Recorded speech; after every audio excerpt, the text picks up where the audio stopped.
पातळी अधिक ॲक्सेप्ट करता त्यावेळी खालच्या लोअर क्लासमध्ये तुम्ही कुठेही चांगल्या प्रॉमिनंट इन्स्टिट्यूटमध्ये जाऊ शकता.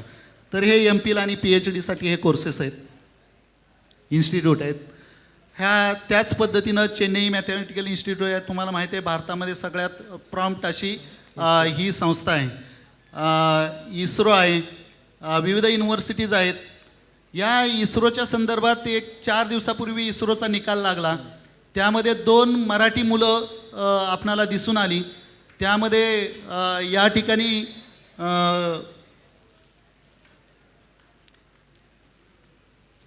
निखिल शिंदे हा सातारच्या कल्याणी हायस्कूल अण्णासाहेब कल्याणी विद्यालयामध्ये मराठी माध्यमातून शिकणारा मुलगा इस्रोला सिलेक्ट झाला. आणि तयारी करताना त्या मुलाची ज्यावेळी इंटरव्ह्यू वगैरे आपण पाहिली त्यावेळी त्या मुलानं त्याच्या आवडीचा सब्जेक्ट कुठला सांगितला तर मॅथमॅटिक्स सांगितला. याच बॅचमध्ये देवश्री शिंदे नावाची मुलगी आपल्या मुंबईमधून सिलेक्ट झाली इस्रोसाठी. ती तर आफ्टर ग्रॅज्युएशन इंजिनिअरिंग केल्यानंतर तिनं PG केल्यानंतर ती जॉईन झाली, सर्व्हिस करत होती. नंतर तिला असं लक्षात आलं की आपल्याला ह्या सर्व्हिस करण्यामध्ये काही इंटरेस्ट नाही.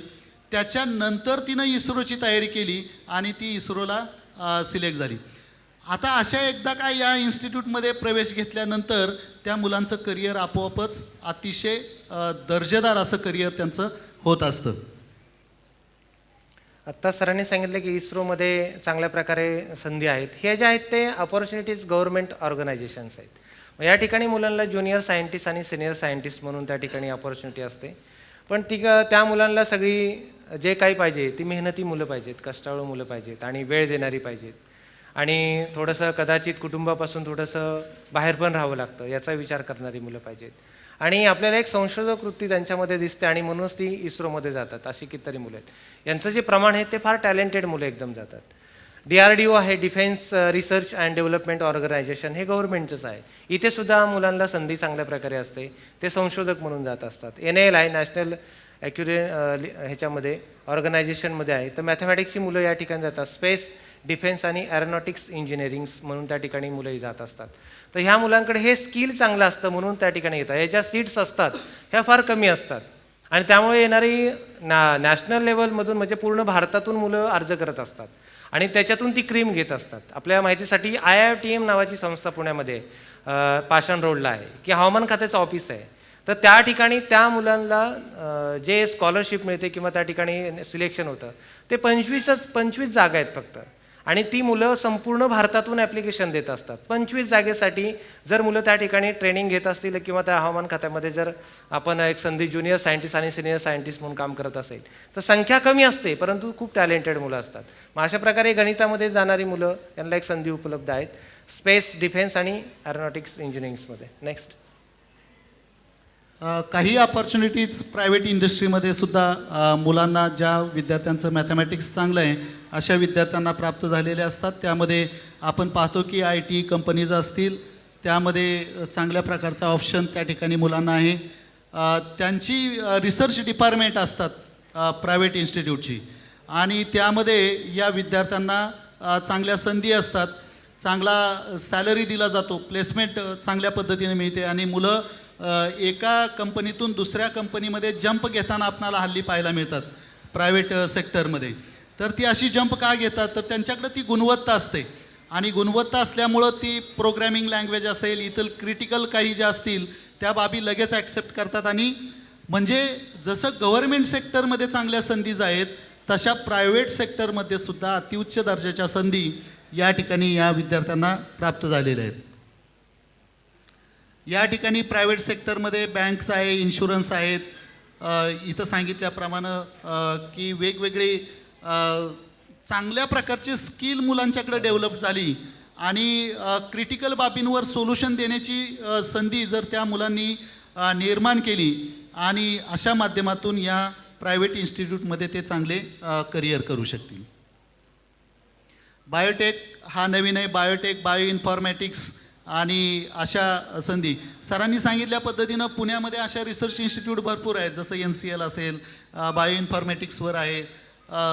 तर या पद्धतीनंच हा बायोटेक्नॉलॉजी हा एक भाग आहे की ज्यामध्ये मुलं मॅथमॅटिक्स घेऊन अतिशय चांगल्या पद्धतीनं करिअर करू शकतात. मग ते जेनेटिक सायन्स असेल वगैरे वगैरे ते यामधून त्यांना जाता येईल. यानंतर टीचिंग फील्ड्समध्ये पण ऑपॉर्च्युनिटी असतात की आता भास्कराचार्य प्रतिष्ठान पुण्यामध्ये आहे. 5वी 6वी 7वी 8वी 9वी 10वीची मुलं त्या ठिकाणी त्या भास्कराचार्य प्रतिष्ठानमध्ये येतात आणि मंगला नारळीकर ह्या त्यांचं गाईडलाईन देत असतात.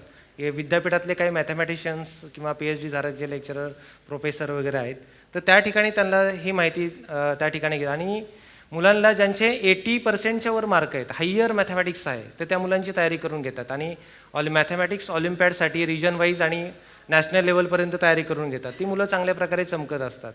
तर ह्या टीचिंग लाईनमध्ये सुद्धा ह्या ऑपॉर्च्युनिटी आपल्याला पाहायला मिळतात. त्याच्यामध्ये सॅलरी चांगली आहे. म्हणजे D.Ed शिक्षक, B.Ed शिक्षक किंवा प्राध्यापक किंवा डॉक्टरेट किंवा PhD झालेला यांच्यामध्ये सॅलरीमध्ये जसं फरक आहे तसंच या ठिकाणी आपल्याला तो जाणवतो. त्याच्यानंतर काही इन्स्टिट्यूट आहेत प्रायव्हेट सेक्टरमध्ये असेल त्याच्यामध्ये सुद्धा त्यांना लेक्चर्स किंवा एक मार्गदर्शक म्हणून गरज लागते. अशा प्रकारे करिअर्समध्ये ह्या टीचिंग्समध्ये काही व्हॅकंट ज्या पोस्ट असतील त्याप्रमाणे त्यांना ऑपॉर्च्युनिटी आहेत. नेक्स्ट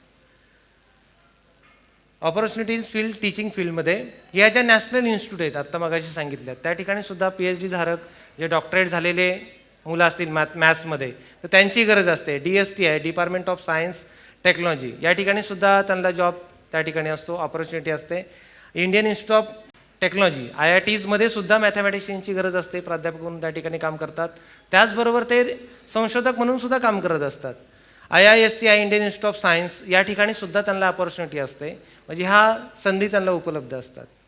नेक्स्ट काही स्कॉलरशिप्स आहेत. मुलांना स्कॉलरशिपची माहिती मिळाली पाहिजे कारण आपण जर या मॅथ्समध्ये करिअर करणार आहोत तर त्या ठिकाणी स्कॉलरशिप कोणकोणत्या आहेत तर ही गव्हर्नमेंटचे national board for higher mathematics NBHM यांच्या मार्फत स्कॉलरशिप मुलांना दिली जाते. याच्यामध्ये 5,000 रुपये दर महिन्याला त्यांना मिळतात आणि ॲन्युअली 20,000 रुपये मिळतात. म्हणजे हा खर्च त्या मुलांना स्कॉलरशिपचा पुढील उच्च शिक्षण पूर्ण करण्यासाठी मिळते. त्याचबरोबर आयुकामध्ये जरी जात असेल त्यांना सुद्धा 25,000 रुपये स्कॉलरशिप आहे. IITचं मी तुम्हाला नाव सांगितलं असेल. त्यांना राहायला फ्लॅट आहे चांगल्या प्रकारे, 3 रूम्स आहेत. मी ती इन्स्टिट्यूट स्वतः पाहिलेली आहे आणि त्या ठिकाणी 25च मुलं असतात पण सगळं संशोधनात त्या ठिकाणी त्यांनी वाहून घेतलेलं असतं. म्हणजे या फॅसिलिटी स्कॉलरशिपमधून पण गव्हर्नमेंटने दिलेल्या असतात. ह्याही मुलांना सांगितल्या पाहिजेत आणि ती माहिती मिळाली तर मुलं त्या ठिकाणी वाटचाली करू शकतात. नेक्स्ट त्याचबरोबर CSIR ही या रिसर्च फेलोशिप म्हणून ह्या लिंक तुम्हाला दिलेली आहे. किशोर वैज्ञानिक प्रोत्साहन योजना आहे, यांच्यातून मुलांना स्कॉलरशिप मिळत असते. 11वीतून मुलं परीक्षा देऊ शकतात ती आणि त्यांची तिकडे जर निवड झाली तर संशोधक म्हणून निवड झाली तर त्यांनाही त्या ठिकाणी तो खर्च पेलता येतो आणि तेवढं मदत पण गव्हर्नमेंटकडूनही मिळू शकते. अशा स्कॉलरशिप आहेत वेगवेगळ्या प्रकारच्या.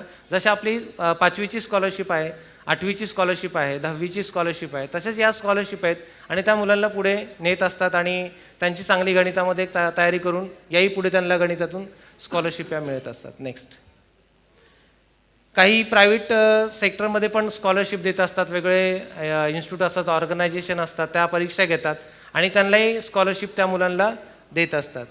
तर अशा ग्रॅज्युएट पोस्ट ग्रॅज्युएटपर्यंत मुलांना ह्या चांगला परफॉर्मन्स असेल तर स्कॉलरशिप या मिळू शकतात. जरा मागची स्लाईड घे, जरा मागची, याच्या अगोदरची. इथं एक CSIR आणि KVPY हे सांगितलेले आहे. KVPYच्या बाबतीत मी सांगतो अगोदर. किशोर वैज्ञानिक प्रोत्साहन योजना आहे आणि 11वी 12वीला ज्यावेळी मुलं जातात आपली हुशार मुलं असतात परंतु KVPYचा फॉर्म भरत नाही. ती KVPY त्याला 2 वेळा देता येते. म्हणजे 11वीत तो 11वीला सायन्सला गेला की त्याला ही पहिल्यांदा परीक्षा देता येते. जर त्याचा स्कोअर चांगला राहिला तर त्यांनी 12वीत नाही दिली तरी चालते आणि समजा 11वीमध्ये स्कोअर कमी आला तर त्याला पुन्हा ती 12वीत देता येते. आणि KVPYचा score is equivalent to JEE. म्हणजे त्याला KVPYमधून जर तो सिलेक्ट झाला तर नायझरला त्याला सहज प्रवेश मिळतो. आणि म्हणून किशोर वैज्ञानिक प्रोत्साहन योजना त्याचं नावच आहे. त्या मुलांना प्रोत्साहित करण्यासाठी केंद्र सरकारची ही योजना आहे. परंतु आपल्याला मुलांना माहीत नसल्यामुळं ते ऑल इंडिया IIT क्रॅक करतात किंवा JEE थ्रू IITला जातात परंतु त्यांनी त्या मुलांना विचारलं तू KVPY दिली होती का, तर तो मुलगा म्हणतो मला माहीतच नव्हती KVPY. म्हणजे अशी परिस्थिती आहे. तर अशा प्रकारच्या ज्या प्रॉम्प्ट एक्झाम आहेत, CSIR मधून तर आपल्याला सुद्धा माध्यमिकला सुद्धा फंड्स उपलब्ध करून दिलेले आहेत की वैज्ञानिक तयार व्हावेत म्हणून अशा पद्धतीनं. तर विविध माध्यमातून विविध शिष्यवृत्त्या ह्या दिल्या जातात आणि मुलांना प्रोत्साहन देण्यासाठी. आणि एक गोष्ट अशी लक्षात येते की ज्या विद्यार्थ्यांचं गणित चांगलं आहे ते विद्यार्थी काहीही करू शकतात. मग जर गणित त्यांचं पॉवरफुल असेल तर याचा अर्थ त्यांच्याकडं लॉजिक रिझनिंग आहे, त्यानंतर क्रिटिकल प्रॉब्लेम सॉल्व करण्याची त्यांच्याकडं क्षमता आहे. मग असं सगळं असताना फक्त माहितीच्या अभावामुळं ती मुलं अशा मोठ्या एक्झामपासून दूर राहतात. 12वी नंतर साधारणपणे 70 ते 75 एंट्रन्स एक्झाम आहेत की ज्या अतिशय प्रॉमिनंट आहेत. आणि त्या एंट्रन्स एक्झाममधून जर मुलगा गेला तर तो ब्रँड विद्यापीठामध्ये जातो, ब्रँड युनिव्हर्सिटीमध्ये जातो किंवा ब्रँड कॉलेजमध्ये जातो आणि मग मात्र त्याला प्लेसमेंटला कसल्याही प्रकारची अडचणी येत नाही. हा या ठिकाणी आम्हाला या स्लाईडच्या माध्यमातून सांगता येईल. ठीक आहे.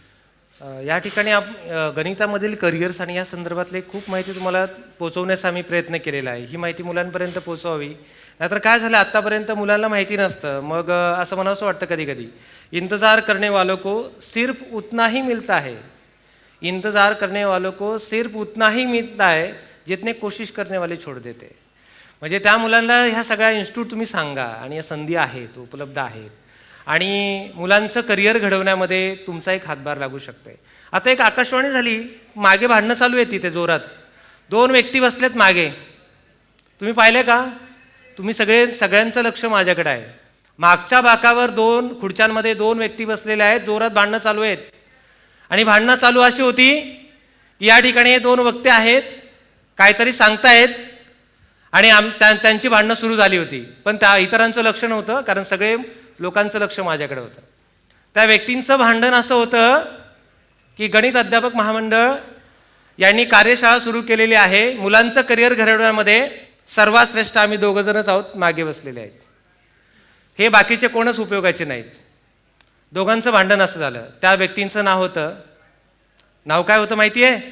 त्या व्यक्तींचं नाव होतं, त्यांनी मला सांगितले नाव, एक होतं स्वप्न आणि एक होतं सत्य.